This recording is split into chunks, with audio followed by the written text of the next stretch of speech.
तो सबसे पहले हमने नूह के जहाज़ के बारे में हमने देखा था, जो पुराने नियम में नया नियम में जो बपतिस्मा है उसकी छाया पर पुराने नियम में दिया गया है। हालेलुया। आज भी हम पुराने नियम से बपतिस्मा की उस छाया को हम देखेंगे जो नया नियम में हमारे लिए बपतिस्मा को दिखाता है। हालेलुया। अब पढ़िएगा पहला कुरिन्थियों की किताब 10वां अध्याय,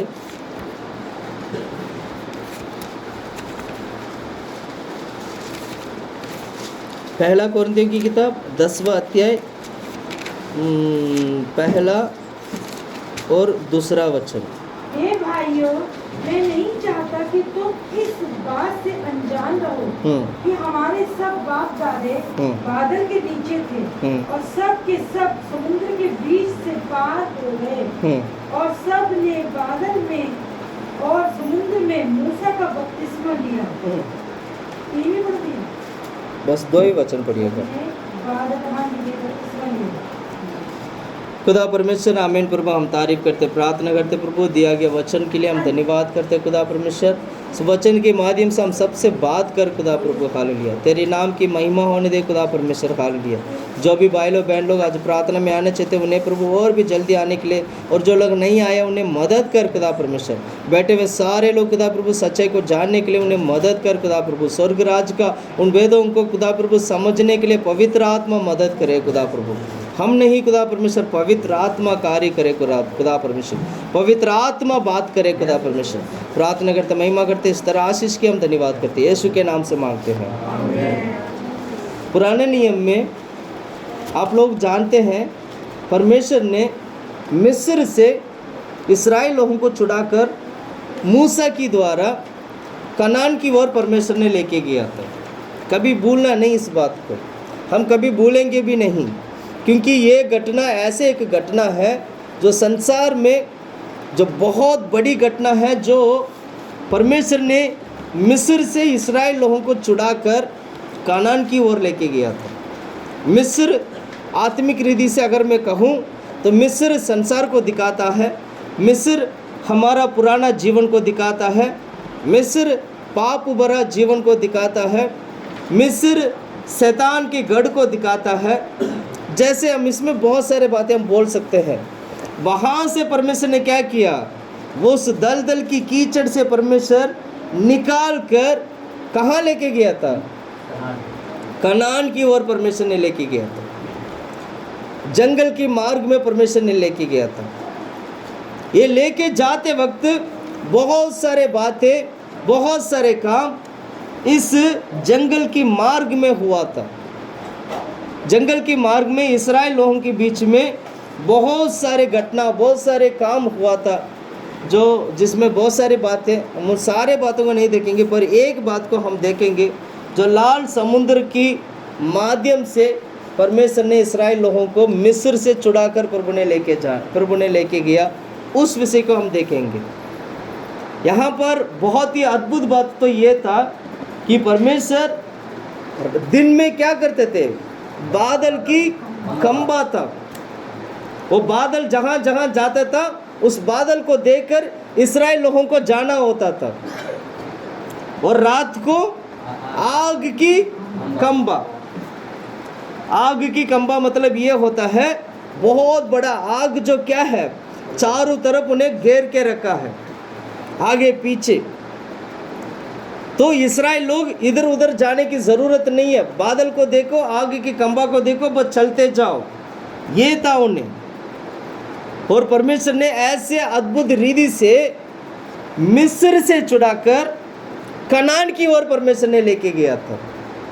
पर इस रास्ते में 6 लाख से ज़्यादा लोग वहाँ पर मूसा के साथ यात्रा शुरू किए थे, पर वहाँ पहुँचते पहुँचते पहुँचते पहुँचते कनान में मात्र 2 लोग प्रवेश कर पाए, बाकी सारे लोग रास्ते में ही मर गए थे।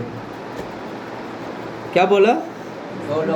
6 लाख पुरुष करके लिखा, 6 लाख जो है पुरुष है। तो आप सोच के दे सकते हो, सोच सकते हैं स्त्री जो है कितने होंगे और बच्चे कितने हुए होंगे। तो 10-12 लाख लोग तो ज़रूर होंगे। इतने सारे लोगों को मूसा जो है क्या कर रहा था, उन्हें कानान की ओर लेके गया। परमेश्वर ने बोला कानान की ओर चलो, तो वो चल पड़े। पर कानान में पहुंचे कौन? सिर्फ 2 लोग पहुंचे थे, यहोशुआ और कालेब। बाकी सारे लोग क्या हो गए, रास्ते में ही सब मर गए।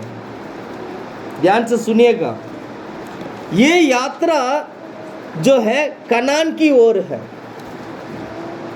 आत्मिक रीति से हमारा जीवन भी कुछ ऐसा ही है।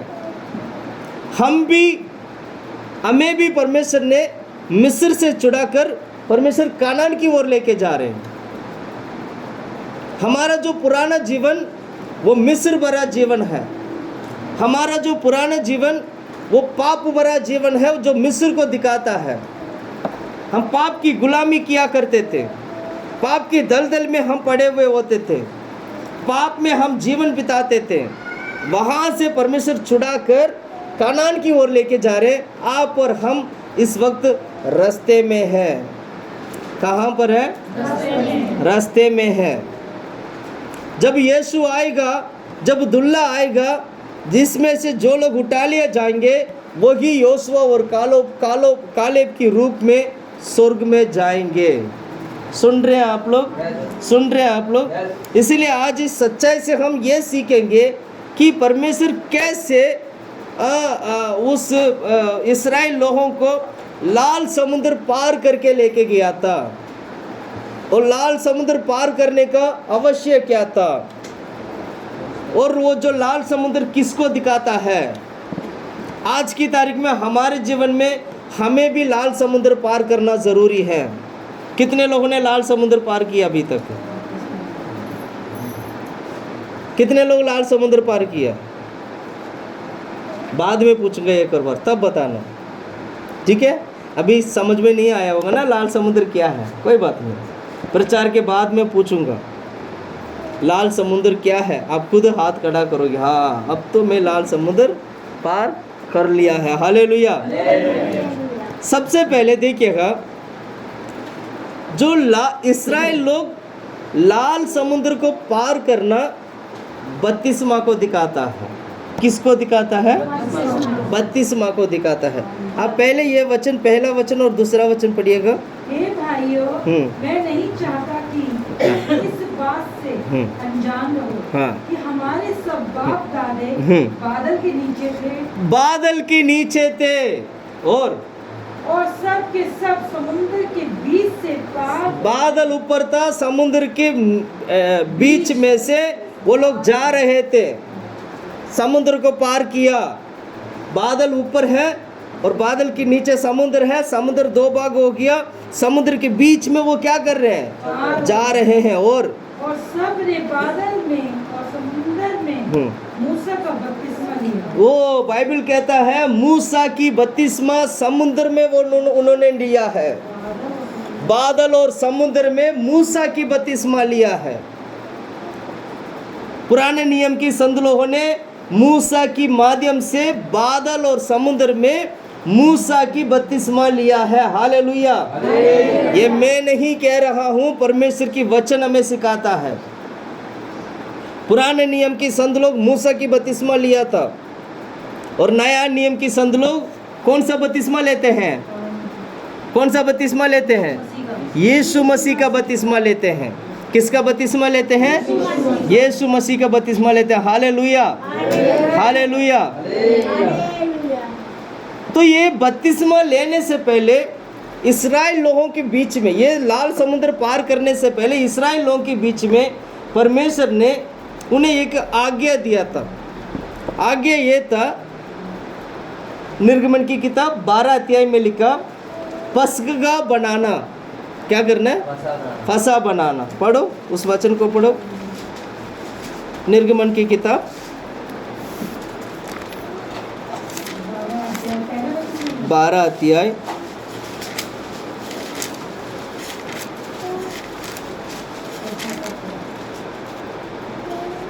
फिर यहोवा ने मिस्र देश में मूसा और हारून से कहा, यह मत ये महीना तुम लोगों के लिए आरंभ का ठहरे, अर्थात वर्ष का पहला महीना ठहरे।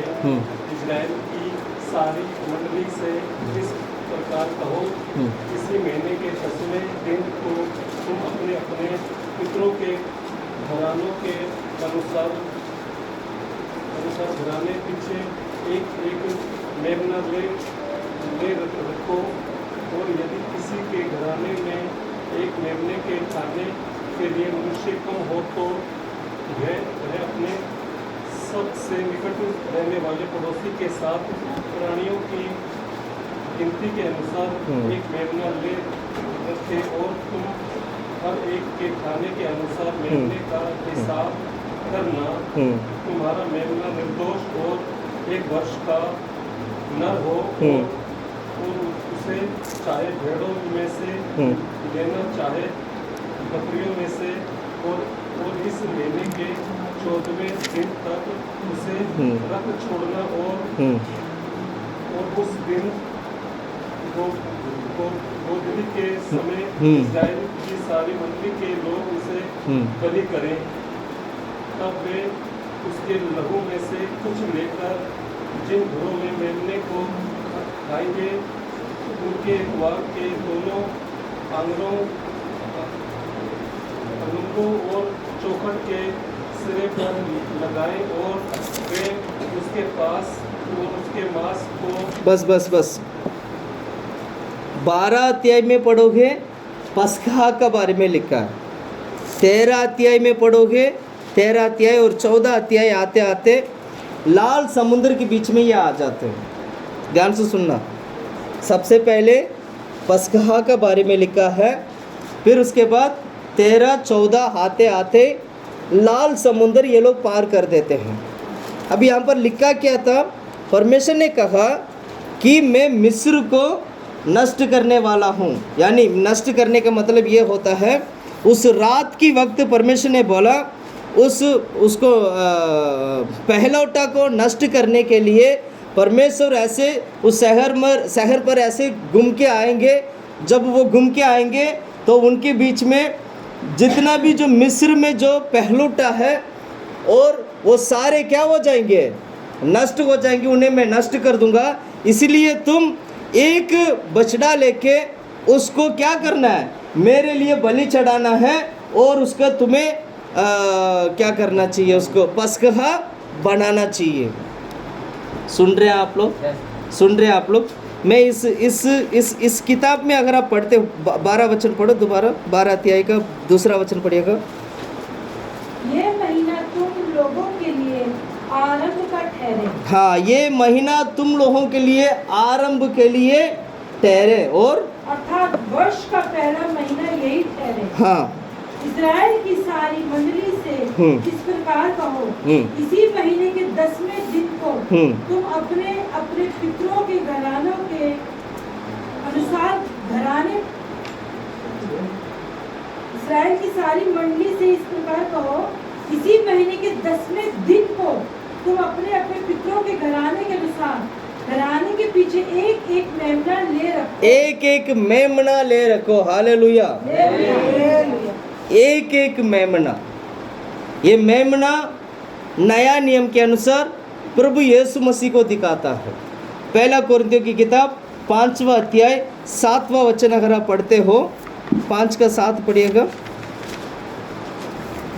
पहला कोरिन्थियों की किताब 5वां अध्याय 7वां वचन। पुराना खमीर निकाल कर अपने आप को शुद्ध करो कि नया गुथा हुआ आटा बन जाओ, ताकि तुम अखमीरी हो, क्योंकि हमारा भी फसह जो मसीह है। हमारा पस्खा जो मसीह है। पुराने नियम की पस्खा क्या था? मेमना था। पुराने नियम में पस्खा क्या था? मेमना था। पर नया नियम में हमारे लिए पस्खा क्या है? यीशु मसीह है। अब ये पुराने नियम में इनको क्या करना है? ध्यान से सुनिएगा। पुराने नियम में इनको क्या करना था? उस बछड़ा को लेना था, उसको मारना था, मार कर उसको क्या करना है? उसको पका के उसको खाना है। ये इसलिए है, नया नियम की हिसाब से देखा जाए तो ये हमारा मन फिराव को दिखाता है। किसको दिखाता है? मन फिराव को दिखाता है। या यीशु मसीह हमें लहू से छुड़ा ले जाना, यीशु मसीह हमें लहू से छुड़ा लिया जाना। मिस्र से जो लोग कनान की ओर जाने के लिए मूसा की तरफ जो चल रहे थे, जो इस्राएल लोग थे, इस्राएल लोगों को क्या नाम है, समुद्र तक जाने से पहले उन्हें क्या करना है? क्या करना है? बछड़ा लेके उसको मारना है, उसको पकाना है, उसको खाना है। उनको इसको बोलते हैं पस्कहा। मेरा भाषा समझ में आ रहा है? आप लोगों को समझ में आ रहा है? बिना पस्कहा किए, बिना बछड़ा लेके उसको मारे और पस्कहा किए कोई भी लोग समुद्र की तरफ नहीं जा सकते हैं। अगर यदि यस परमेश्वर ने यह भी बोला था, अगर तुम्हारे घर पे कोई पस्कहा अगर आप नहीं बनाते हो, जिसके घर पे पस्कहा उसको मारकर उसको बलि नहीं चढ़ाया, उसको पकाया नहीं, और जिनके क्या नाम है दरवाजा पर उस मेमना का लहू नहीं है, उनके घर पे परमेश्वर की स्वर्गदूत घुसेगा और उनके घर का पहलुटा को मार देगा। समझ में आ रहा है? ये पुराने नियम के वचन था। ये परमेश्वर इस्राएल लोगों को छुड़ाने के लिए पस्कहा बनाने के लिए परमेश्वर ने कहा था। वो पस्कहा इसलिए था, परमेश्वर उस बछड़े की लहू से इस्राएल लोगों को चुन लिया था। परमेश्वर उस बछड़े की लहू से उन लोगों को परमेश्वर ने क्या कर लिया था? चुन लिया और उसको छुड़ाया था। किससे छुड़ाया? किससे छुड़ाया परमेश्वर ने?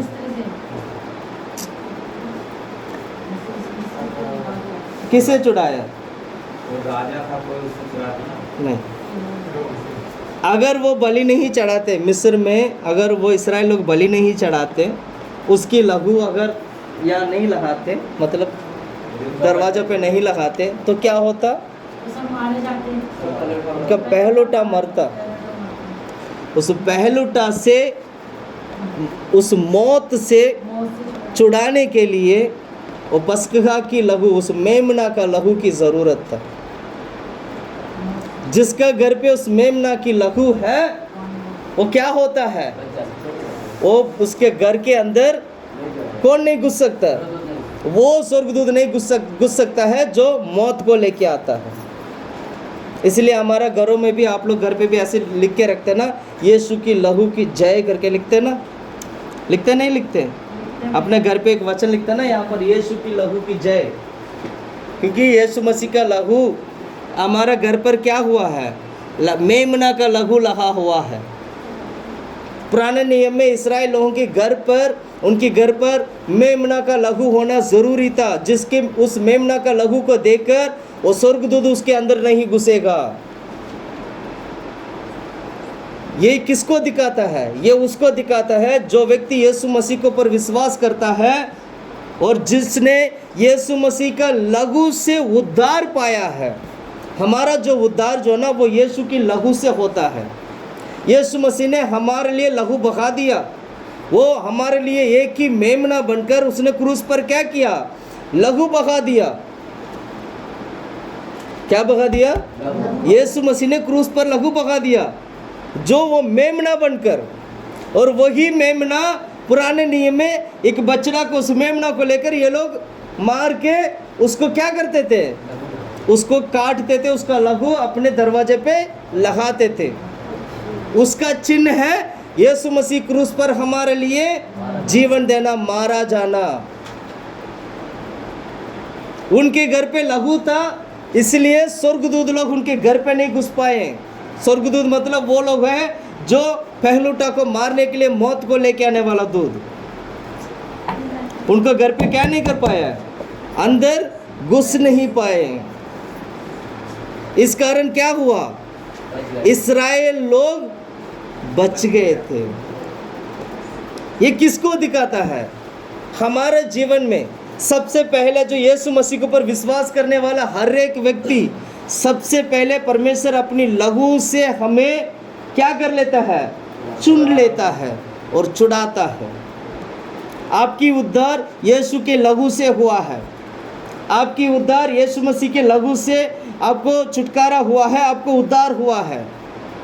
आपने मन फिराया, प्रभु मुझे क्षमा कर, मेरे पापों को धो दे। जैसे आप बोलते हो प्रभु मुझे क्षमा कर, मेरे पापों को धो दो, तो वो तुरंत प्रभु यीशु मसीह का लहू क्या होते हैं? हमारे हृदय में, हमारा मन में, हमारे हृदय में और हमारा शरीर में हर एक जगह पर यीशु मसीह का लहू लगाया जाता है और आप यीशु मसीह के लहू से आप छुटकारा पा लेते हो। इसको बोलते हैं पुराना नियम और नया नियम की बपतिस्मा की छाया। इसके बाद जो लोग बच गए थे, उस वक्त उस रात को कितना मौत हुआ पता है आपको? कितना भयंकर मौत हुआ। पूरा मिस्र में सारे पहलुटा मर गया। सारे मिस्र में क्या हुआ? पहलुटा मर गया। सारे पहलुटा क्या हो गया? सब मर गया। सोच के देखिएगा, जिसने यीशु को नहीं पाया, जिसने मन फिराया नहीं, जिसने इस धरती पे जन्म लिया वो और उसने यीशु के ऊपर विश्वास करके मन फिराया नहीं, परमेश्वर उसको नष्ट कर देता है। धरती पे तो रखेगा, पर जब न्याय होगा, पर जब अंतिम समय होगा, परमेश्वर उसको स्वर्ग जाने नहीं देगा, बल्कि आग की कुंडली में उसी शैतान के साथ उसको परमेश्वर क्या कर देते हैं? नष्ट कर देते हैं। इसलिए यीशु मसीह हमारे लिए पस्कगा बनकर, जैसे पुराने नियम में पस्कगा को तुम्हें बनाना, उस फेस्टिवल को तुम करना करके जैसे लिखा गया था, उसके अनुसार परमेश्वर यीशु मसीह हमारे लिए पस्कगा बनकर क्रूस पर वो अपना जीवन दिया। इसलिए आज हम बछड़ा को मारते नहीं हैं, हम बलि चढ़ाते नहीं हैं, हम क्या कहते हैं, खून चढ़ाते नहीं हैं, क्योंकि हमारे लिए यीशु मसीह का लहू क्रूस पर एक ही बार चढ़ा दिया गया है। Hallelujah, hallelujah, hallelujah. उस पस्कगा का लहू जो है हमें पाप से छुड़ाया है। उस पस्कगा का लहू जो है हमें मौत से छुड़ाया है। इसलिए यीशु मसीह लहू की जय करके हम प्रार्थना में करते हुए हम बोलते हैं यीशु की लहू की जय, यीशु की लहू की जय करके बोलते हैं, क्योंकि वहाँ पर मौत काम नहीं कर सकता है। हालेलुया। जहाँ पर जिस घर पे यीशु की लहू दिखाई देगा, उस जगह पर वो मौत को लेके आने वाला वो स्वर्गदूत उस घर पे घुस नहीं सकता है, उसको नष्ट नहीं कर सकता है। लेकिन उस मिस्र में ऐसे बहुत सारे घर थे, जो मिस्र के लोग थे, जिनके पास वो उनकी क्या नाम है, उनकी दरवाजों पे वो लहू नहीं था। इसलिए उसके अंदर वो स्वर्गदूत गया, उसको क्या कर दिया? मार दिया। हालेलुया। मिस्र की राजा का पहलुटा भी क्या हो गया? उसके बाद इन लोगों को परमेश्वर मूसा के द्वारा क्या किया? कहाँ लेके जाने के लिए बोला? कनान की ओर। पर ले जाने से पहले सामने क्या खड़ा? लाल समुद्र खड़ा है। क्या खड़ा है? लाल समुद्र खड़ा है। मिस्र से निकलकर अब पस्कहा बना लिया, मेमना की लहू से उनकी मौत से उनका छुटकारा हो गया। अब वहां से उन्हें निकलकर कहाँ जाना था? कहाँ जाना था? कनान की तरफ जाना था। पर सामने क्या खड़ा? लाल समुद्र खड़ा है। हालेलुया। लाल समुद्र के पास आ जाते हैं ये लोग, देखते हैं सामने समुद्र खड़ा है, पीछे कौन है? पीछे कौन है? फिरौन की सेना खड़ा है। वो दौड़ दौड़ के आ रहे। ध्यान से सुनना, आप मन फिरा लेते हो, प्रभु के हज़ूर में पापों को क्षमा मांगकर प्रभु के हज़ूर में मन फिराते हैं, प्रभु क्षमा कर करके माफ़ी मांग लेते हैं, आपके मन में परिवर्तन आता है, लेकिन पाप आपको छोड़ता नहीं है। वो मिस्र के लोग अभी भी इस्राएल लोगों को पीछा कर रहे हैं। क्या कर रहे हैं? पीछा कर रहे, पीछा करते जा रहे, पीछा करते जा रहे, पीछा करते, किसी न किसी तरह उसको मैं पकड़ लूं। पर ये कहाँ पहुंच गए हैं? समुद्र के, लाल समुद्र के पास पहुंच गए। अब लोग बुड़बुड़ाने लगते हैं, हे मूसा हमें यहाँ क्यों लेके आया, इस जंगल में क्यों लेके आया? आगे तो समुद्र खड़ा है, पीछे मिस्र का सेना आ रहा है, हमें पीछा कर रहा है, हम डर रहे हैं, हमें क्या करना चाहिए? अब हम क्या करें? Hallelujah, hallelujah. ऐसे पे परमेश्वर वहाँ पर काम करते हैं मूसा के माध्यम से। आत्मिक रीति से अगर मैं कहूँ, पस्कगा को बनाया वहाँ से, मिस्र से लोगों ने निकला। यह आत्मिक रीति से मन फिराना चाहिए। यीशु मसीह के पास आते ही आपको क्या करना चाहिए? मन फिराना है। सारे पापों को इकरार करके प्रभु के हज़ूर में माफ़ी मांगना है। और क्या करना है? और क्या करना है? बपतिस्मा के लिए तैयार होना है। और इस बीच क्या होगा?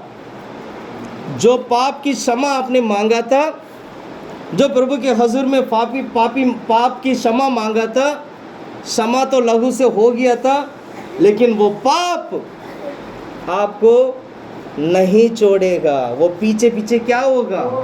भागता आएगा, भागता आएगा। मैं अभी पकड़ लूँगा, ये समुद्र कूदने से पहले मैं इसको पकड़ लूँगा। उसके बाद आपको क्या करना है? फट से समुद्र में कूदना है। ऐसा था क्या? नहीं। आप वचन पढ़िएगा,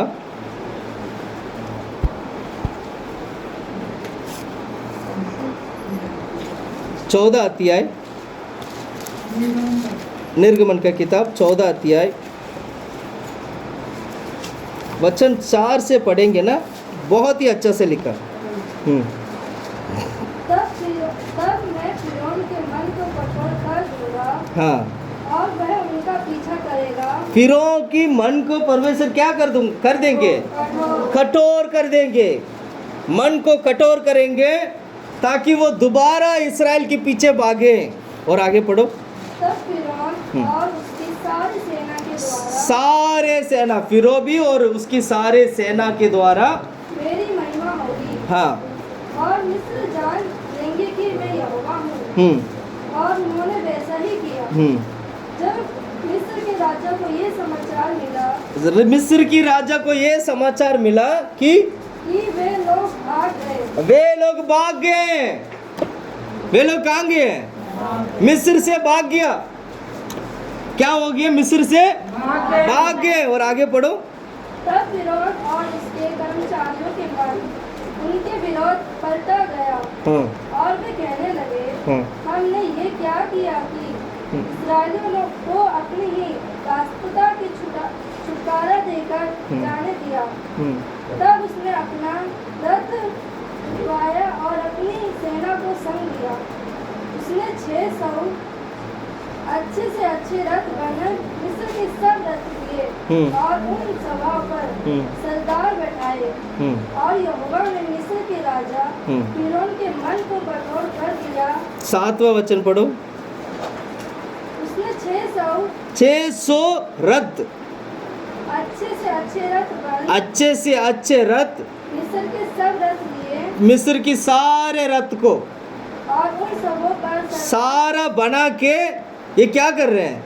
इस्राएल लोगों को पकड़ने की तैयारी कर रहे हैं। और आगे पढ़ो। और यहोवा ने मिस्र के राजा फिरौन के मन को कठोर कर दिया। ये सारे 600 रथ सब कुछ तैयार करके अब ये भाग रहे हैं मिस्र की लोग और राजा सभी लोग क्या कर रहे हैं? इस्राएल लोगों को पकड़ने के लिए भाग रहे हैं। किसको पकड़ने के लिए? इस्राएल लोगों को पकड़ने के लिए भाग रहे हैं। और भागता भागता क्या हुआ? आगे बढ़ो।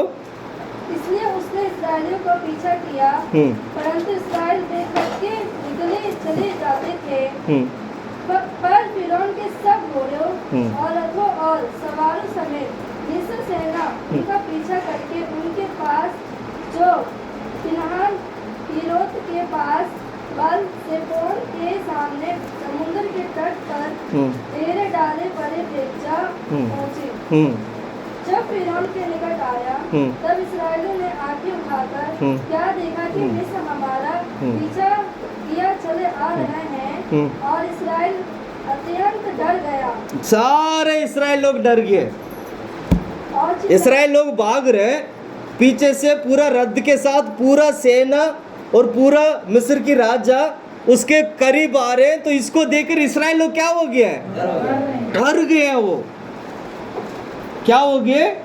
डर गए। और आगे पढ़ो। और चिल्लाकर यहोवा की दुहाई दी। हाँ, वो आगे पढ़ो। और वे मूसा से कहने लगे, हाँ, क्या मिस्र में कल्प ना थी? हाँ, मिस्र में क्या नहीं था? कब्रें नहीं था। क्या कब्र नहीं मिला मिस्र में? हमें वहीं पर मार कर गाड़ देते। जंगल में क्यों लेके आया? समुद्र के पास क्यों लेके आया? और आगे पढ़ो। मिस्र में क्या कब्र नहीं था? और आगे पढ़ो। जो तू हमको वहाँ से मरने के लिए जंगल में ले आया। हाँ, वहां से मरने के लिए तूने जंगल में लेके आया हमें। कहां से? मिस्र से जंगल में लेके आया। वो किस लिए? मरने के लिए। सारे इस्राएल लोग चिल्ला रहे ऐसे मूसा को देखे, परमेश्वर को देखे। और तूने हमसे क्या किया कि हमको मिस्र से निकाल ले आया?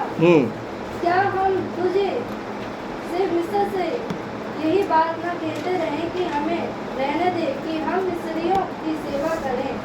हमारे लिए जंगल में मरने की अपेक्षा मिस्रियों की सेवा करना अच्छा था। मूसा ने लोगों से कहा, डरो मत, खड़े खड़े वह उद्धार का काम देखो जो यहोवा आज तुम्हारे लिए करेगा। क्योंकि जिन मिस्रियों को तुम आज देखते हो उनको फिर कभी ना देखोगे। हालेलुया। जिस मिस्र को तुम आज देखते हो फिर कभी ना देखोगे। मत डर। क्या नहीं करना है? डरना नहीं। हमारा आत्मिक जीवन में जब हम मन फिराते ना, मन फिराने के बाद हम पाप को छोड़ देते हैं। अब हम प्लान करते हैं, प्रभु के हज़ूर में वाचा बांधते हैं कि मैं आगे से पाप नहीं करूँगा। तो धीरे धीरे क्या होता है, वो पाप की स्वभाव दोबारा मन में पाप करने के लिए आपको कहता है। ध्यान से सुनना। मन में क्या करता है? दोबारा वो पाप करने के लिए आपको बार बार वो क्या करता है?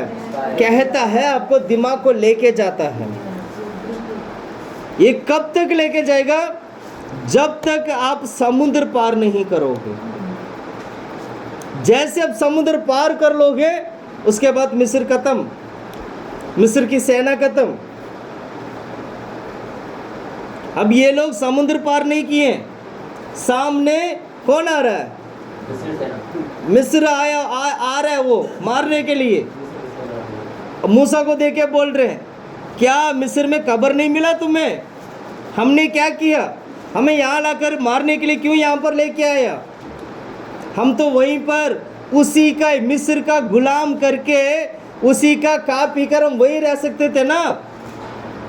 प्रिय भाइयों बहनों, मैं कहना चाहता हूँ, मैं बताना चाहता हूँ, मिस्र पापों को दिखाता है, मिस्र संसार को दिखाता है, मिस्र पाप भरा जीवन को दिखाता है, मिस्र इस दुनिया को दिखाता है। परमेश्वर नहीं चाहते हैं कि इस्राएल लोग मिस्र की गुलाम करें। आज भी परमेश्वर क्रूस पर इसलिए हमारे लिए जीवन दिया, क्रूस पर इसलिए हमारे लहू बहाया, क्योंकि हम मिस्र जैसे इस दुनिया में, इस धरती पे पाप में जीवन बिताएं। परमेश्वर नहीं चाहते हैं कि हम पाप में रहें। परमेश्वर नहीं चाहते हैं कि हम इस धरती पे, इस धरती का गुलामी करते रहें। परमेश्वर नहीं चाहते हैं कि हम पाप की गुलामी करते रहें, शैतान की गुलामी करते रहें। परमेश्वर क्या चाहते हैं? मिस्र से हमें छुड़ाना चाहता है। अगर आप मन रखते हो, अगर आप विश्वास करते हो, हाँ मैं मिस्र से छुटकारा पाना चाहते हूँ, मेरे जीवन को मैं बचाना चाहते हूँ, तो ऐसे लोग तुरंत आज ही मन फिराकर प्रभु के हजूर में बपतिस्मा के लिए अर्पण करना चाहिए। उन्हें देखकर वो कहता है, आज जो मिस्र को तू देखता है दोबारा तो कभी नहीं देखेगा। आज जो मिस्र को जो देखेगा, जो देखता है वो दोबारा कभी नहीं देखेगा। हालेलुया। ये किसको दिखाता है? ये किसको दिखाता है? ये किसको दिखाता है? किसको दिखाता है? मिस्र पाप को दिखाता है। वो कहते तू दोबारा कभी नहीं देखेगा। इसलिए परमेश्वर क्या किया? बड़ा सा मूसा का बोला। आगे वचन में देखो क्या लिखा। 13 वचन नहीं 14 से पढ़ो। 14 से। यहोवा आज भी तुम्हारे लिए लड़ेगा, इसलिए तुम चुपचाप रहो। हाँ 15। तब यहोवा ने मूसा से कहा, तू क्यों मेरी दुहाई दे रहा है? इस्राएलियों को आज्ञा दे कि यहाँ से कूच करे, और तू अपनी लाठी उठाकर अपना हाथ समुद्र के ऊपर बढ़ा, और वह 2 भाग हो जाएगा। तब इस्राएली समुद्र के बीच से होकर स्थान ही स्थान चले, मतलब सूखा भूमि पे चलेंगे। और आगे और सुन, मैं आप मिस्रियों के मन को कठोर करता हूँ, और वे वहाँ भी उनका पीछा करेंगे। तब फिरौन और उसकी सारी सेना और रथों और सवारों के विनाश द्वारा मेरी महिमा होगी। और जब फिरौन और उसके रथ और सवारों पर विजय द्वारा मेरी महिमा होगी, तब मिस्र जान लेगा कि मैं यहोवा हूँ। हालेलुया। परमेश्वर का प्लान है मिस्र को पानी में लेके जाना है, इस्राएल लोगों को उससे पहले पानी से निकालना है, और वही पानी में उसको मारना है। उससे परमेश्वर प्रसन्न होते हैं और उससे परमेश्वर की महिमा होता है। हालेलुया। मूसा उन लोगों को कहता है, जिस मिस्र को तुम देखते हो वो दोबारा तुम कभी नहीं देखोगे। सुना आपने? आपने एक बार बपतिस्मा लिया है तो दोबारा उस पाप को नहीं करना चाहिए। एक बार बपतिस्मा लेके उस पुराना मनुष्य को आपने पानी में गाड़ दिया है, अब दोबारा उस पाप में गिरना नहीं चाहिए। हम गलत काम करते हैं, बपतिस्मा ले लेते हैं, हर प्रकार की काम गलत काम करते रहते हैं, संसार के सारे कामों को करते रहते हैं, परमेश्वर के खिलाफ हम बन जाते हैं, वचन के अनुसार नहीं चलते हैं। बपतिस्मा तो ले लेते हैं, परमेश्वर की वचन कहता है तू ऐसा नहीं करना, और वही हम करते रहते हैं। परमेश्वर के वचन में सिखाता है तू वो वहां नहीं जाना, वही तुम जाते रहते हो। क्या ये? परमेश्वर की आत्मा हमारे बीच में कार्य करता है। परमेश्वर की महिमा, जब वो पाप हमारे जीवन से निकल जाता है तो उसके बाद प्रभु की महिमा वहां पर होना चाहिए। पाप जब निकल जाएगा वहां पर प्रभु की महिमा होना चाहिए। पाप को आपने तय किया, मैं आइंदा पाप नहीं करूंगा। आपने तय किया मैं आइंदा गलत काम नहीं करूंगा। आपने तय किया मैं बपतिस्मा लूंगा। बपतिस्मा लेने के बाद दोबारा वो पाप नहीं करना है। दोबारा पाप करने का मतलब ये होता है कि दोबारा अपने क्रूस पर यीशु को क्या कर दिया? सूली पर चढ़ा दिया। हम अपने आप को बहुत समझदार समझते हैं। मैंने तो बपतिस्मा ले लिया, मैंने उद्धार पा लिया, मैंने बपतिस्मा ले लिया, मैंने प्रभु भोज ले लिया, मैंने ये कर लिया, मैंने वो कर लिया, मैं दान देता हूँ, दशमांश देता हूँ, मैं तो हर चीज़ भैया ने जो भी बोला सारा कर दिया, अब मुझे क्या चाहिए? इस घमंड में हम जीवन बिताते हैं। ये घमंड को तोड़ना होगा हम लोगों को। ये घमंड कभी आपको स्वर्ग नहीं लेके जाएगा। ये घमंड कभी हमें परमेश्वर की राज में लेके नहीं जाएगा। हमें क्या करना होगा? परमेश्वर ने दिया गया उस वचन के अनुसार आखिर तक मसीह में बने रहना होगा। वो मिस्र पाप की स्वभाव को दिखाता है, और मिस्र की सारे लोग इस्राएल के पीछे पड़ गए। इसका मतलब ये होता है जब हमने जन्म लिया, जब पाप में जन्म लिया था, इसलिए दाऊद क्या कहता है? मैं माँ की कोख में मैं पाप में उत्पन्न हुआ हूँ। मेरा जो जन्म जो है वो पाप से हुआ है। मन फिराओ और बपतिस्मा लो। जो व्यक्ति मन फिराता नहीं है, जो व्यक्ति बपतिस्मा नहीं लेता है, उनके जीवन में परमेश्वर की उद्धार नहीं होता है। घमंड ये होता है कि मैं बपतिस्मा क्यों लाऊं, मैंने कौन सी गलती किया। बहुत सारे लोग आज भी कहते हैं मैंने पाप ही नहीं किया, मैं क्यों बपतिस्मा लेना चाहिए। बपतिस्मा आपको इसलिए लेना चाहिए क्योंकि आपकी जन्म पाप से हुआ है। आपकी पुरखों की जो पाप, अपनी पुरख जो आदम से जो हार रहा वो पाप, इसके लिए आपको बपतिस्मा लेना है। हो सकता है धरती में आपने गलत काम नहीं किया होगा, लेकिन आपके अंदर पाप की जो स्वभाव, वो आपकी जन्म से जो हार रहा है, उसको आपको खत्म करना है। उसके लिए क्या करना चाहिए, प्रभु की आज्ञा मानकर, उस पस्का को, उस लघु को मानकर, यीशु मसीह के ऊपर विश्वास कर क्या करना चाहिए, बपतिस्मा की सेवकाई के लिए अर्पण करना चाहिए। इसलिए वो कहते हैं, जब हम पीछे मुड़ के देखते ना, अरे पाप आ रहा है मेरे पास, मिस्र आ रहा है, संसार की रीति रिवाज मेरे पास आ रहे, मैं क्या करूं, घबरा जाते हैं। वो कहते तो चुपचाप रहे, आज तू देख रहा ना, वो दोबारा तू कभी नहीं देखेगा, सिर्फ चुपचाप रहे। हम क्या करते हैं, अच्छी बात है, बपतिस्मा ले लिया, पर दोबारा उस रीति रिवाज में जाके नहीं फंसना चाहिए। वो दूर से वो नाटक दिखाएगा आपको, दूर से वो दिखाएगा, देख मैं पहले ऐसे था तेरे साथ।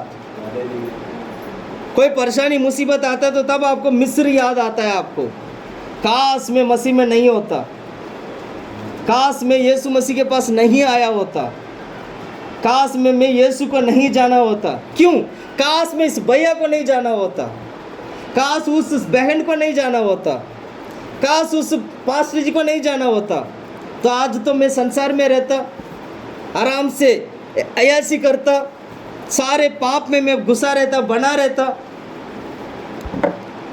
लेकिन यहाँ आके ना मैं उधर ना मैं इधर, हमें बीच में क्या हो गया, हालेलुया। परमेश्वर धोखा देने वाला परमेश्वर नहीं है। क्या बोला मैंने, धोखा देने वाला परमेश्वर नहीं है। परमेश्वर, बात सुनो, परमेश्वर ने इस्राएल लोगों को कैसे मिस्र में लेके गया पता है। परमेश्वर जानते थे ये तो पाखंडी है, ये नहीं मानेगा, ये नहीं मानेगा। उसको क्या परमेश्वर ने क्या किया, वचन में लिखा है, जैसे बच्चों को टॉफी नहीं देते, बेटा इन लो टॉफी, आओगी मेरे पास क्या बोला, ये देखो मेरे पास चॉकलेट है, मैं तेरे लिए चॉकलेट लाया हूँ। बच्चा क्या करेगा, अरे चॉकलेट है, दौड़ दौड़ के आएगा। तब वो बंदा क्या करता है, हाथ थोड़ा सा पीछे करता है, और पास में आए, और पास में आए, और पास में आए।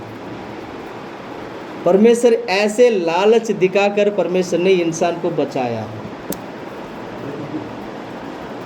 अगर ये लालच नहीं दिखाता ना, आप बोलते मुझे नहीं चाहिए परमेश्वर, मुझे नहीं चाहिए यीशु। अब क्या करते हैं, मिस्र में रहते हैं, पाप की गुलामी कर रहे होते हैं, पाप आपके ऊपर राज कर रहा होता, आपका जीवन नरक की ओर जा रहा होता, आपको पता नहीं होते। जो भी पैसा चाहिए घर पे आ रहा है, जो भी धन दौलत चाहिए सब आएगा, क्योंकि शैतान सब कुछ देता है, लेकिन वो कभी स्वर्ग नहीं दिखाता। कष्ट मुसीबत परेशानी आते तो तब आप बोलते हो काश में मसीह को नहीं जाना होता। यही चिल्ला रहे थे, यही इस्राएल लोग भी यही बोले, काश हम मिस्र में रहते। सुन रहे हैं आप लोग, सुन रहे हैं आप लोग, सुन रहे हैं आप लोग, हालेलुया। कभी भी गलती से भी संसार की रीति रिवाज पर मत जाना, कभी भी गलती से भी। बाइबल में लिखा है संसार की रीति रिवाज वो आत्मा है जो आज्ञा ना मानने वाला दुष्ट आत्मा है। वो कभी आपको आज्ञा मानने नहीं देगा, उल्टा आपको आज्ञा को उल्लंघन करने के लिए मजबूर करेगा। इसलिए आज भी हम बोलते हैं बहन जी वो काम मत करो, भाई वो काम मत करो, इधर मत जाओ उधर मत जाओ। आप बोलेंगे क्या करूं भैया, क्या करूं बहन, क्या करूं भाई, मैं तो इस रीति रिवाज में फंसा हुआ, मुझे तो करना पड़ेगा। सुन रहे? क्या बोला? करना पड़ेगा। ऐसे जितने लोग बोले थे, परमेश्वर ने क्या किया? मिस्र की कानान में प्रवेश करने नहीं दिया, बीच में ही परमेश्वर ने सबको मार दिया था। सुन रहे? सुन रहे? परमेश्वर जैसे बोलता है वैसे ही वो करता है। हमें प्रभु के हजूर में डर और भय के साथ आखिर तक सच्चाई में खड़ा रहना है। आप घर की मुखिया हैं, आपके ऊपर कोई नहीं है आपके परिवार में। आपको कौन पूछेगा तुम रीति रिवाज मत करो करके? रीति रिवाज करो या मत करो करके कौन आपके ऊपर हुक्म करेगा? सुन रहे? है कोई करने वाले? है कोई करने वाले? फिर हम क्या करते हैं? जो बाइबल में लिखा उसी के खिलाफ ही करते रहते हैं। इन सारा चीज़ों को क्या करना होगा? क्योंकि आपने बपतिस्मा लिया है। उस मिस्र को पानी से मरते मरते आपने देखा है, क्योंकि उसमें परमेश्वर की महिमा हुआ है। इसलिए आज भी हम बपतिस्मा लेते हैं, तो बपतिस्मा लेते वक्त परमेश्वर क्या होते हैं? हमारी पाप जब उस पानी के साथ जब बह जाता है तो परमेश्वर उससे क्या होते हैं? बोलो, महिमा होते, प्रभु का महिमा होते हैं। परमेश्वर ने क्या बोला? जब वो मिस्र की सेना जब पानी में आएगा, जब वो मिस्र की सेना पानी में आएगा, तब वो पानी दो हिस्सा जो पानी है जब एक हो जाएगा, सारे लोग पानी में नष्ट हो जाएंगे, तब मैं महिमा होऊंगा उससे। यही लिखा था ना बाइबल में, यही लिखा ना? पढ़ो उस वचन को, 17 वचन पढ़ो। और सुन, मैं हाथ मिस्त्रियों के मन को कठोर करता हूँ, हाँ, और वे वहाँ भी उनका पीछा करेंगे। तब फिरौन और उसकी सारी सेना और रथों और सवारों के विनाश द्वारा मेरी महिमा होगी। हालेलुया। रद्द मरना चाहिए, उसकी प्रभु की महिमा होना चाहिए। आपकी पुरानी पाप मरना चाहिए, उससे प्रभु की महिमा होना चाहिए। आपकी गलत काम मरना चाहिए, उससे प्रभु की महिमा होना चाहिए। आपका चोरी करना जो स्वभाव है वो मरना चाहिए और प्रभु की महिमा होना चाहिए। झूठ बोलने का स्वभाव है वो पानी में मरना चाहिए, उससे प्रभु का महिमा होना चाहिए। व्यभिचार करने की स्वभाव वो पानी में मरना चाहिए और प्रभु की महिमा होना चाहिए। भेदभाव करने का स्वभाव वो पानी में मरना चाहिए, प्रभु की महिमा होना चाहिए। जितने लोग आज बपतिस्मा नहीं लिए हैं, उनसे सवाल यह है कि क्या आप चाहते हैं परमेश्वर आपका जीवन में बपतिस्मा की ओर परमेश्वर आपको ले जाए? अगर ऐसे हो, हाँ मैं चाहता हूँ, तो आज ही प्रभु के हजूर में अर्पण करिएगा, आज ही प्रभु के हाथों में दे दीजिएगा। प्रभु मेरा स्वभाव, मेरा पाप की स्वभाव को मैं पानी में मारना चाहता हूँ, प्रभु उससे तेरी नाम की महिमा होने दे। ऐसे करके हमें क्या करना चाहिए? प्रार्थना करना चाहिए। जिन्होंने बपतिस्मा नहीं लिया वे अपनी पाप की स्वभाव को पानी में गाड़ना है। उस मृत्यु के साथ, यीशु मसीह को मृत्यु के साथ पानी में क्या करना चाहिए? गाड़ देना चाहिए। यीशु मसीह के मृत्यु के साथ हम क्या हो जाते हैं? सौभाग्य हो जाते हैं। Hallelujah, hallelujah. वही तो वो कहता, आज जो तू मिस्र को देख रहा है वो दोबारा तो कभी नहीं देखेगा। इसलिए बपतिस्मा लेने वाले लोग, बपतिस्मा लिए वे लोग दोबारा उस मिस्र को नहीं देखते हैं। दोबारा वो मिस्र, वो पाप उनके पर अधिकार नहीं कर सकता है। अधिकार कर सकता है तब जब आप उसके लिए जगह दोगे। बपतिस्मा लेने के बाद भी अगर आप शैतान के लिए, शैतान की पापों के लिए अगर आप जगह देते हो तो वो आपके ऊपर दोबारा अधिकार कर सकता है। क्या बोला? यदि जगह देते हैं, हाँ, वो दोबारा अधिकार कर सकता है। सोचो, परमेश्वर ने आपको पवित्र किया। जितने भी लोग बपतिस्मा लिए, मैं उनके लिए कहता हूँ, परमेश्वर ने आपको पवित्र किया। परमेश्वर आपकी पाप मिटने से, आपकी पाप पानी में नष्ट होने से, पानी में पुराने उस शरीर को, उस मनुष्यत्व को मार के गाड़े जाने से परमेश्वर उससे महिमा हुए हैं। भूलना मत, परमेश्वर आप उससे क्या हुए हैं? महिमा हुए हैं। और आप उस महिमा को आखिर तक बना के रखना है, आखिर तक उस महिमा को बना के रखना है। Hallelujah, hallelujah. इसमें ना 4 बातों को हम सीखते हैं कि वो मिस्र से लोग कनान की ओर जाते वक्त समुद्र को पार करके गए थे। ये समुद्र पानी की बपतिस्मा को दिखाता है। मिस्र पुराना स्वभाव उस पाप को दिखाता है। सारे पापों को पानी में क्या कर दिया? नष्ट कर दिया। सारे पाप को पानी में क्या कर दिया? परमेश्वर देखो कैसे उन्हें लेके आया। मिस्र की लोगों को भी परमेश्वर ने क्या किया? उनके हृदय को कठोर बनाया। क्या बनाया? कठोर का मतलब क्या होता है? नहीं, अडियल क्या होता है? जिद, जिद बोल सकते हैं या पत्थर वाला हृदय। अब तो मैं छोड़ूंगा नहीं, उसको मार कर ही रहूंगा। बोलते हो ना कभी कभी आप भी जिद में आ जाते हो ना, अब मुझे नहीं, अब मुझे इसको मारना, खत्म करना है। एक जिद कर देते हैं। हालेलुया। जिद के साथ वो क्या करता है? वो ऐसे परमेश्वर उनके हृदय मिस्र की लोगों को परमेश्वर ने बना दिया था। अब ये क्या कर रहे हैं? उनको मारने के लिए उनके पीछे पीछे आया परमेश्वर। उसकी पानी में उसको क्या कर दिया? सारे रद्दों को पानी में, सारे मिस्र की सेना सब कुछ पानी में परमेश्वर ने क्या कर दिया? नष्ट कर दिया। मिस्र नष्ट होना मतलब ये होता है हमें हमारा जीवन पुराने मनुष्यत्व को पानी में गाड़ा जाना। क्या बोला मैंने? मिस्र की सेना पानी में नष्ट होना ये होता है पाप की स्वभाव पानी में गाड़ा जाना। हालेलुया। इसको कहते हैं पानी की बपतिस्मा। इसलिए नया नियम में पढ़ते वक्त हमने देखा था बादल और पानी से मूसा की बपतिस्मा लिया है। मूसा की बपतिस्मा का मतलब ये होता है मूसा जैसे कहा वैसे उन्होंने बपतिस्मा लिया। Hallelujah, hallelujah. परमेश्वर एक बात को अच्छी तरह सीख लेना, अच्छी तरह समझ लेना।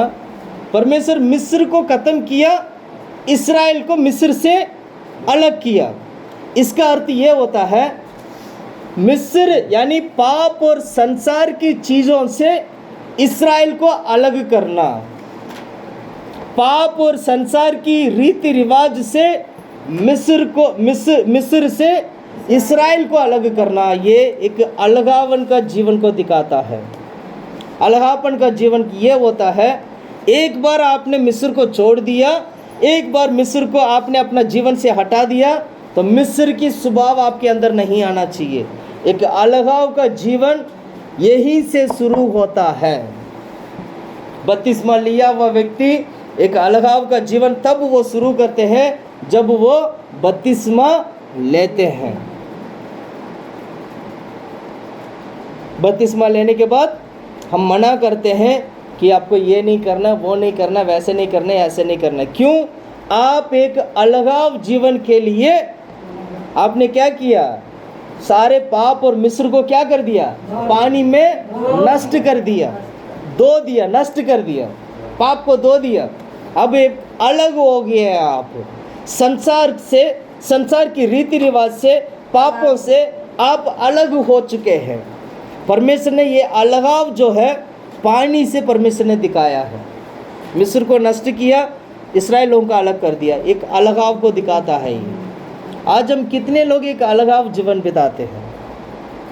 हमारा ड्रेस में एक अलगाव दिखाई देना चाहिए, हमारा शरीर की मेकअप में अलगाव दिखाई देना चाहिए, हमारा सोच विचार, हमारा बातचीत में एक अलगाव दिखाई देना चाहिए, हमारी कामों में एक अलगाव दिखाई देना चाहिए। मसीह के लोग काम करना और संसार के लोग काम करने में फ़र्क दिखाई देना चाहिए। मसीह के लोग बातचीत करना और संसार के लोग बातचीत करने में एक अलग दिखाई देना चाहिए, क्योंकि आप अभी मिस्र में नहीं हैं। ये समझ लो आप कहाँ हैं? मिस्र में नहीं है, तो फिर कहाँ है? कनान में नहीं है, अभी कनान नहीं की है, अभी कहाँ है? सफर में। सफर में, जंगल में। उसके बाद लाल समुद्र। Hallelujah, hallelujah. आपने पस्का की उस मेमना को मारा, उसकी लहू से आपको छुटकारा मिला, और उसके बाद पानी लाल समुद्र आपने पार किया, अब कनान में चलना शुरू किया। ये आत्मिक रीति से यीशु मसीह के ऊपर विश्वास करने वाले लोग यीशु की लहू से छुटकारा पाना चाहिए। प्रभु यीशु मसीह का उस बातों को, उस सच्चाई को मानकर क्या करना चाहिए? मूसा के द्वारा जैसे उन्होंने बपतिस्मा लिया, आपको यीशु के द्वारा यीशु की बपतिस्मा लेना चाहिए, और यहाँ से एक अलगाव जीवन, एक यात्रा शुरू होता है जो कनान की ओर। Hallelujah, hallelujah, hallelujah.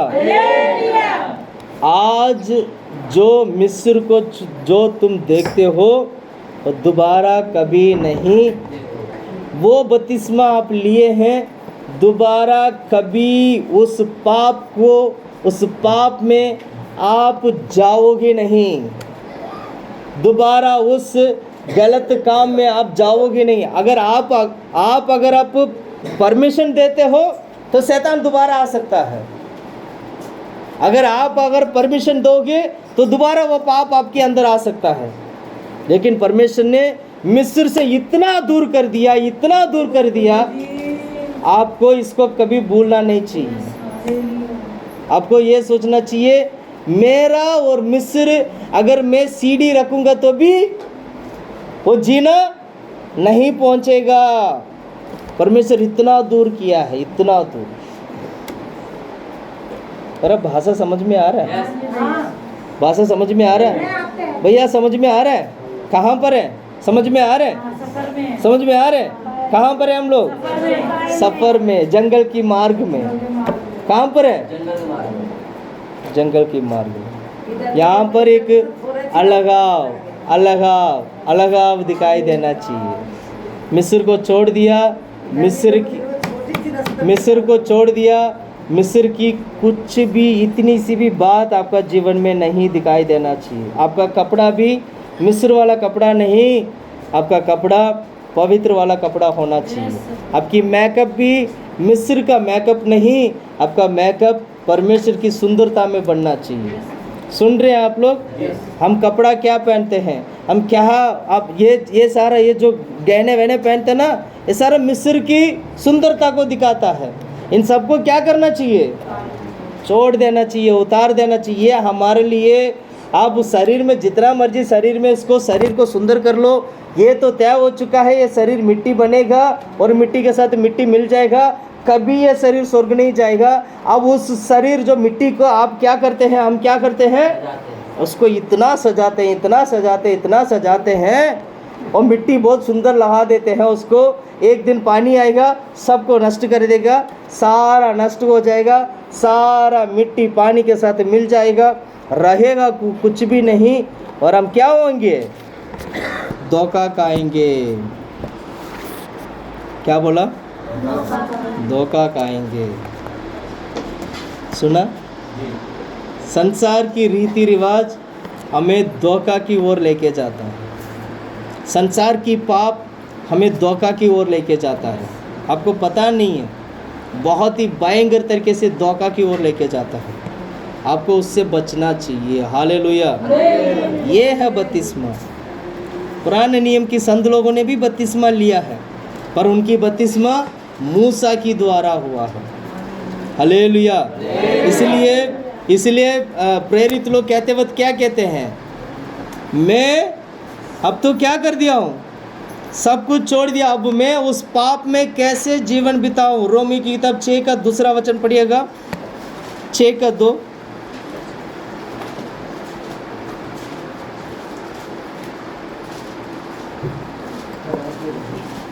कदापि नहीं। हाँ, हम जब पाप के लिए मर गए तो अब हमने पाप के लिए मर गए तो फिर आगे को उसमें कैसे जीवन बिताएं? अब दोबारा कैसे हम पाप में जीवन बिताएं? सुन रहे हैं? आप कह सकते हो ऐसे? कह सकते हैं ऐसे? कहना चाहिए नहीं कहना चाहिए? कहना चाहिए। कहना चाहिए कि मैं पाप में दोबारा नहीं जीवन बिताऊंगा। समझ रहे? मैं कैसे जीवन बिताऊं? तो कहते हैं मैं पाप को तो मैंने पानी में मार दिया है, मैंने बपतिस्मा लिया, अब मैं कैसे जीवन बिताऊं? अब मैं कैसे मैं दोबारा पाप में जीवन बिताऊं? यह हमारे लिए उचित नहीं देता है। एक बार पानी का बपतिस्मा लिया तो दोबारा उस पाप में जीवन बिताना नहीं है। यही एक अलगाव को दिखाता है, यही एक अलगापन को दिखाता है जो सेपरेशन लाइफ को हमारे जीवन के लिए दिखाता है। हालेलुया। और एक और बात मैं कहना चाहता हूँ, मिस्र में जब वो लाल समुद्र वो लोग पार कर रहे थे, वहाँ क्या हो रहा था पता है आपको? ऊपर बादल, नीचे दोनों तरफ समुद्र पानी, बीच में जमीन सूखा। ध्यान से सुनो कैसे था? दोनों तरफ पानी, समुद्र की गहराई कितना होगा?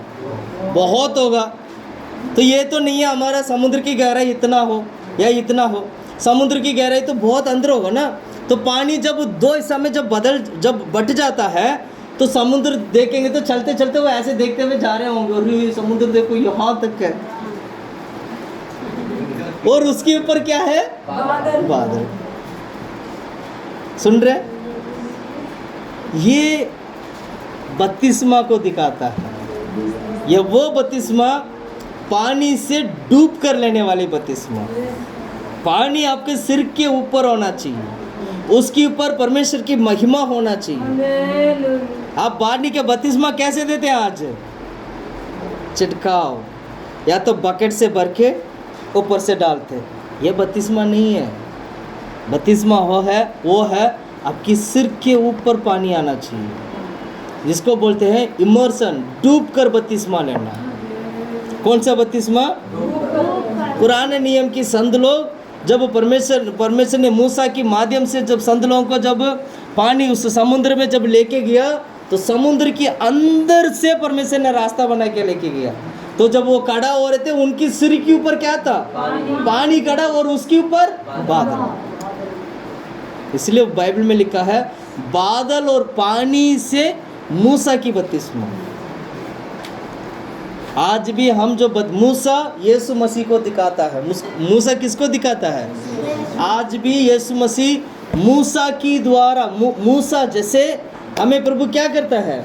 हम मसीह में बपतिस्मा लेते हैं। कैसे बपतिस्मा लेते हैं? पढ़ो आप पढ़िएगा, रोमी की किताब 6:4 पढ़िएगा, 6:3। क्या तुम नहीं जानते कि हम सब जिन्होंने मसीह यीशु का बपतिस्मा लिया, हमने यीशु का बपतिस्मा लिया। क्या तुम नहीं जानते? हमने यीशु का बपतिस्मा लिया। पुराने नियम के संत लोग मूसा की बपतिस्मा लिया था, नया नियम के संत लोग यीशु का बपतिस्मा लेते हैं। हालेलुया। ये मूसा यीशु मसीह को दिखाता है। Hallelujah, hallelujah. इसलिए क्या करना चाहिए? वो बपतिस्मा, पानी के बपतिस्मा, डूब कर लेने वाला बपतिस्मा। हमारे सिर के ऊपर पानी आना चाहिए। इसलिए जब हम पानी देते हैं तो हम क्या करते हैं? उसको पानी में डुबोते हैं। पानी में क्या करते हैं? डुबकी लगाते हैं। लेकिन और भी कई सारे लोग क्या करते हैं? छिड़काव वाला बपतिस्मा देते हैं। बच्चा पैदा होते ही बपतिस्मा दे देते हैं। उस बच्चे को पता ही नहीं है कि भैया मिस्र मेरा पीछे पड़ा। उस बच्चे को पता ही नहीं है मिस्र की स्वभाव मेरा अंदर है। वो अभी तो जन्म हुआ, उसको क्या कर देते हैं? उसको बपतिस्मा, छिड़काव वाला बपतिस्मा। कितना गलत है ना। कहीं कलीसिया ऐसे भी मैंने देखा, छोटे बच्चे को पानी में डुबाते हैं, वो भी गलत है। छोटे बच्चों को बपतिस्मा नहीं देना चाहिए। तो सवाल आता है, तो फिर छोटे बच्चे स्वर्ग कैसे जाएंगे? जब छोटे बच्चों को बपतिस्मा नहीं देंगे तो छोटे बच्चे स्वर्ग कैसे जाएंगे? सुन रहे हैं? तो कैसे जाएंगे स्वर्ग? छोटे बच्चे स्वर्ग कैसे जाएंगे? अगर मान लो आज यीशु मसीह आ गया, कल से उठा ली गया, तो छोटे बच्चों का स्वर्ग जाना कैसे होगा? बच्चों को मेरे पास आने दो, स्वर्ग का राज वो तो परमेश्वर देखेगा, आप अपना देख लो। क्या बोला? परमेश्वर बच्चों के लिए तो व्यवस्था कर रखा है। जब वो बड़ा हो जाएगा, जब वो समझ लेगा गलत ये है, वो क्या नाम है, ये पाप है, ये है, तब उसको बपतिस्मा दिया जाते हैं, छोटे बच्चों का नहीं। जब यीशु मसीह आएगा छोटे बच्चे क्या होंगे? उठा लिया जाएंगे। पर बड़ों के साथ क्या है? बड़े छोटे नहीं है, बड़े को अच्छा एक्सपीरियंस है, भलाई और बुराई को सहा, देखा, सारा चीज़ों को समझा, परिवार की बातों को जानते हैं, कष्ट क्या होता है जानते हैं, परिवार क्या होते हैं जानते हैं। वो बीवी को जानता है, बीवी पत्नी को जानता है, जानती है, बच्चों को जानते हैं, पैसा क्या होता है जानते हैं, संसार क्या होता है जानते हैं। ऐसे हर प्रकार की ज्ञान जो पुरुष और जो नारी और नर और नारी है, इसको क्या करना चाहिए? बपतिस्मा लेना चाहिए। मन फिरा के बपतिस्मा, वो भी डूब कर बपतिस्मा लेना चाहिए। कैसे बपतिस्मा? मूसा की बपतिस्मा भी पानी सिर के ऊपर था। पानी कहाँ पर था? ये उसको दिखाता है। आज की यीशु मसीह का बपतिस्मा में हमें डूब कर बपतिस्मा लेने को दिखाता है। हालेलुया। तीसरा मूसा की द्वारा बपतिस्मा, वो था यीशु मसीह का बपतिस्मा। कौन सा बपतिस्मा? यीशु मसीह का। 4 पॉइंट में बोलूँगा, लिख लेना। मैं हालांकि 4 पॉइंट में 3 पॉइंट में प्रचार कर चुका हूँ। सबसे पहला मिस्र लोगों का नष्ट होना, जिसमें ये मिस्र लोगों का नष्ट होने का मतलब ये होता है पाप की सुबह, पाप नष्ट होना। दूसरा वो है, क्या कहते हैं, बादल और समुद्र की पानी के बीच में चलकर बपतिस्मा लेना। ये डूबकर बपतिस्मा लेने को दिखाता है। तीसरा मूसा की बपतिस्मा, वो यीशु मसीह के बपतिस्मा को दिखाता है। चौथा उनका यात्रा कहाँ पर हो रहे हैं? जंगल की मार्ग में। ये किसको दिखाता है? जंगल की मार्ग में यात्रा करने का मतलब ये होता है, अब आप बपतिस्मा लिए हैं, अब आप पूर्णता की ओर, कनान की ओर देखकर आपको बढ़ना है। हालेलुया। पूर्णता का मतलब ये होता है परमेश्वर की प्रेम में पूर्णता होना, संपूर्ण होना, और परमेश्वर की इच्छा करने में संपूर्ण होना, विश्वास में संपूर्ण होना और पवित्रता में संपूर्ण होना। ये है पूर्णता को दिखाता है। बपतिस्मा लेने के बाद आपको पूर्णता में बढ़ते कनान की ओर जाना चाहिए। हालेलुया। ये था पुराने नियम में, वो क्या बोलते हैं, छाया, बपतिस्मा की छाया। पिछले बार हमने देखा था, क्या देखा था? कौन सा देखा था? नूह की जहाज का बपतिस्मा को देखा था। आज हमने क्या देखा था?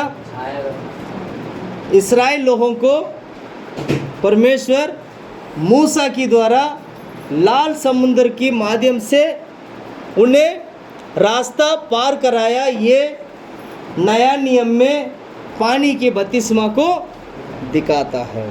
Hallelujah, hallelujah, hallelujah. अपना जीवन प्रभु के हजूर में अर्पण करके हमेशा बपतिस्मा की मुख्यता को आपको समझना चाहिए। हम जीवन नष्ट करने के लिए, व्यर्थ करने के लिए नहीं है, जीवन में बढ़ने के लिए। अब पूर्णता में बढ़ना है तो आपको करना क्या होगा? पूर्णता में बढ़ने के लिए परमेश्वर संत लोगों को प्रभु ने आपको दिया है। परमेश्वर पवित्र आत्मा परमेश्वर ने आपको दिया है। आपको संगति में बने रहना है, संगति करना, निकालना। प्रेरितों की किताब 2 अध्याय 2 का 41 वचन से पढ़िएगा। प्रेरितों की किताब 2 अध्याय 41 और 42।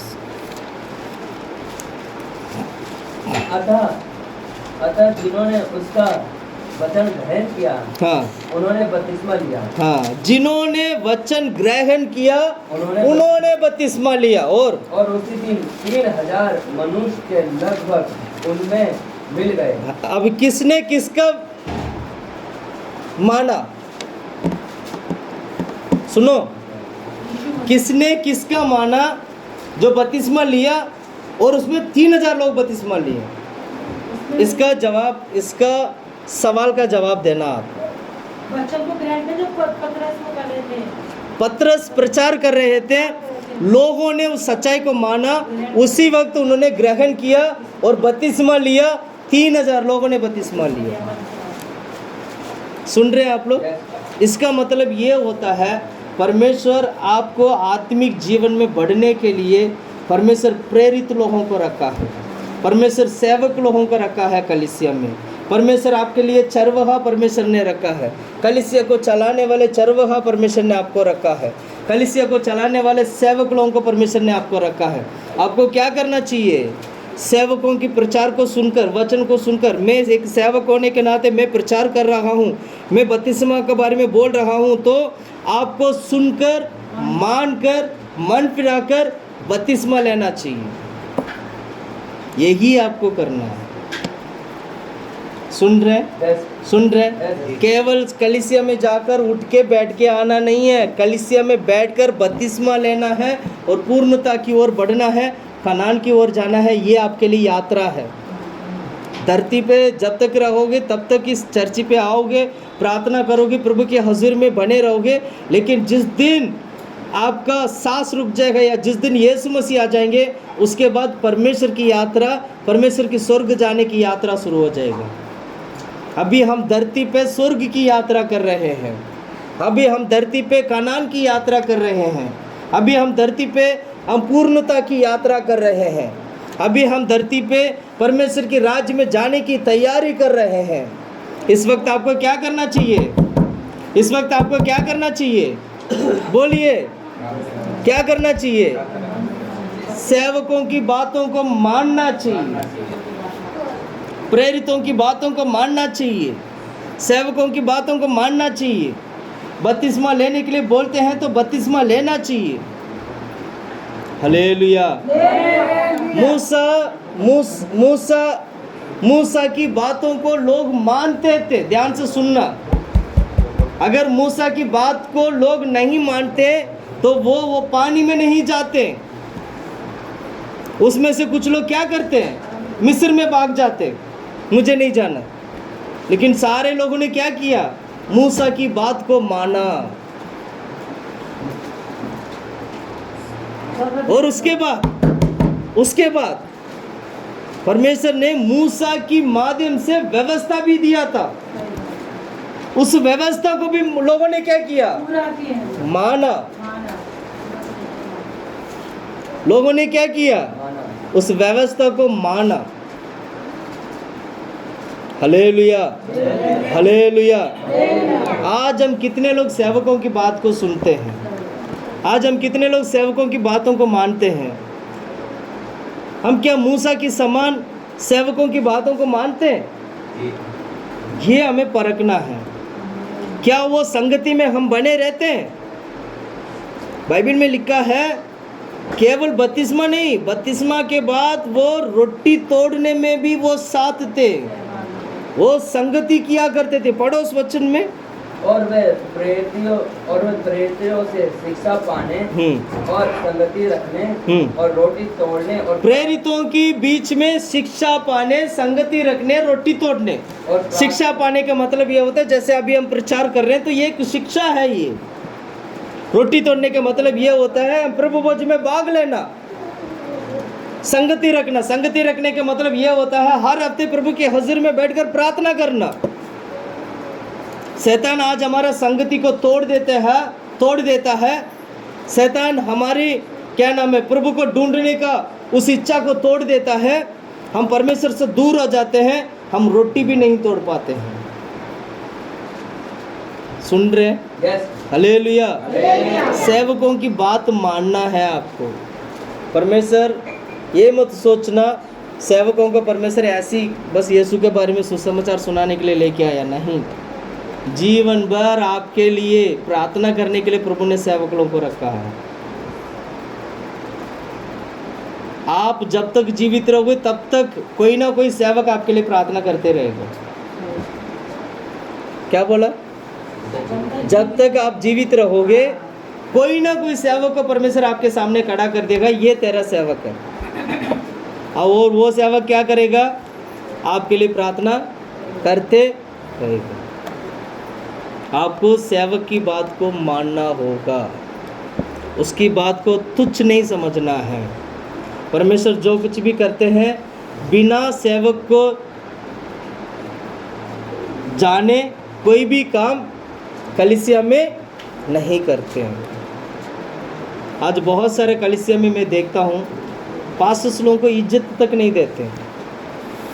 पास्टर्स लोगों को क्या नहीं देते हैं? इज्जत तक नहीं देते, सम्मान नहीं देते, आदर नहीं करते। कहीं कहीं कलीसिया ऐसे हैं पास्टर लोगों को आदर नहीं करते और लोग भी पास्टर को आदर नहीं करते। क्या बोला? पास्टर लोगों का आदर नहीं, पास्टर लोगों को आदर नहीं करते और लोग भी पास्टर को आदर नहीं करते।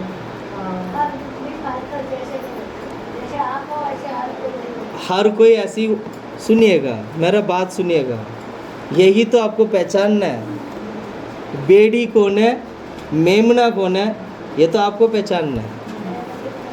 क्या बोला मैंने? बेड़ी कौन है, मेमना कौन है, आपको पहचानना है। परमेश्वर आपको पवित्र आत्मा क्यों दिया है? परमेश्वर आपके बुद्धि और ज्ञान क्यों दिया है? आप एक सेवक को नहीं पहचान पा रहे हो, आप कौन से कैसे विश्वासी है आप एक पास्टर को नहीं पहचान पा रहे, वो कैसे विश्वासी हो आप? आपको इतना पता होना चाहिए ये सेवक कौन है, आपको इतना पता होना चाहिए ये क्या नाम है, ये सेवक कौन है, ये क्या करता है, ये क्या नहीं करता है। जैसे आपको पता चला परमेश्वर दिखाते ये तेरा सेवक है, तो वहीं पर आपको घुटने टेकना है, वहीं पर आपको प्रभु के हजूर में बढ़ते जाना है। और एक पास्टर शायद हो सकता है आपके साथ कोई गलत काम किया होगा, उसके लिए सारे सेवक लोग को क्या करते हैं? दोष लगा देते हैं। ऐसे होता नहीं है। परमेश्वर सेवक लोगों को प्रभु क्या करता है? खड़ा करता है। पतरस को खड़ा किया था, नहीं किया था? पतरस की बात मानकर 3000 लोगों ने से क्या किया था? बपतिस्मा लिया था। और संगति में थे वो लोग। हम क्या सोचते हैं? पास्टर को कुछ नहीं पता है, मुझे बहुत आता है। क्या बोला? पास्टर जी को कुछ नहीं पता है। उन्हें क्या पता है परिवार में रोटी कैसे खिलाना है? उन्हें क्या पता है परिवार में रोटी कैसे खिलाना है? इसलिए प्रभु के धन्यवाद करता हूँ, मैं खुद नौकरी कर रहा हूँ, मैं खुद कमाता हूँ और उससे मैं घर का भी पालन पोषण करता हूँ। अगर इधर से मैं उठा रहा होता, इधर से उठाता भी हूँ, ऐसे बात नहीं है, तो फिर आप बोलते पासी के बाद तो कोई काम ही नहीं है, अच्छा से खाते पीते ऐश करते। सुन रहे? गलत बोला सही बोला? गलत बोला सही बोला? सही बोला भैया। गलत बोला सही बोला? सही बोला भैया। Hallelujah, hallelujah. लेकिन जो फुल टाइम जो मिनिस्ट्री करते हैं उन्हें आदर करना है, ज़्यादा आदर करना है। वचन को सिखाते हैं, बाइबल कहता है वचन को सिखाने वालों को कैसे आदर करना है? आदर मान सम्मान। कैसे आदर करना है? कितना आदर करना है? जैसे बच्चे को करते हैं। नहीं, बच्चे को आदर करते हैं क्या? नहीं, तो बच्चे को आदर नहीं करते। बच्चे को तो आदर करते हैं। दुगुना आदर करना है। कितना आदर? दुगुना आदर करना। Hallelujah, hallelujah. मैं परमेश्वर का धन्यवाद करता हूँ। परमेश्वर आप जैसे अच्छे लोगों को दिया, कभी मुझे आदर की कमी नहीं हुआ। सुन रहे हैं आप लोग? क्या बोला मैंने? क्या बोला? आदर की कमी नहीं। मुझे जितना चाहिए था उतना मुझे आदर मिल रहा है। हालेलुया। मैं इसके लिए प्रभु का धन्यवाद करता हूँ। हम क्या करना चाहिए? सेवक को पहचानो, सेवक को पहचानो। बहुत सारे लोग बेड़िया बनकर घूम रहे हैं। आप बेड़ियों से बचना है आपको। जो बेड़िया बनकर रहेगा वो कभी सच्चाई नहीं बताएगा, वो आपको कभी सच्चाई नहीं दिखाएगा, कभी वो आपको डांटेगा भी नहीं। तो बोलेगा तू जो मर्जी करना करो, जो करना करो, बस दान और दशमांश ला के इसमें डाल दो। ये बेड़िए के काम होते हैं। कई सारा कलीसिया में मैं जानता हूँ ऐसे, हम भी जानते हैं। बहुत सारा कलीसिया ऐसे क्या कहते हैं, जो करना करो, बस संडे आ जाओ, थोड़ी देर अपना शकल दिखा दो, दान दशमांश डालो, फिर चले जाओ, कोई बात नहीं। Hallelujah, hallelujah. सेवकों की बातों को अगर नहीं मानोगे, आपको स्वर्ग जाने का रास्ता नहीं समझ में आएगा, क्योंकि परमेश्वर की आत्मा सेवक और विश्वासी लोगों के बीच में कार्य करता है और आपको इसकी उपदेश में बने रहना है। रोटी तोड़ना हो, हम रोटी तोड़ने का सेवकाई रखते हैं, तो आपको रोटी तोड़ने की सेवकाई में आप होना चाहिए। क्या बोला मैंने? रोटी तोड़ने का अगर सेवा रखते हैं तो रोटी तोड़ने की सेवकाई में आप यहाँ पर होना चाहिए। अगर हम संगति रखते हैं, संगति का मतलब प्रार्थना रखते हैं, प्रभु की आराधना रखते हैं, तो आप यहाँ पर होना चाहिए। अगर हम शिक्षा देते हैं, वचन देते हैं, सुनाते हैं, आपको बताते हैं, तो आपको उसको सुनना है, उस वचन के अनुसार चलना है। Hallelujah, hallelujah. परमेश्वर कितना बड़ा है देखिएगा, बपतिस्मा के माध्यम से कितनी सारी बातों को परमेश्वर हमें सिखाता है। इसलिए कहते हैं वो सर्वशक्तिमान परमेश्वर है। आमीन, hallelujah, hallelujah, hallelujah, hallelujah, hallelujah, hallelujah, hallelujah, hallelujah.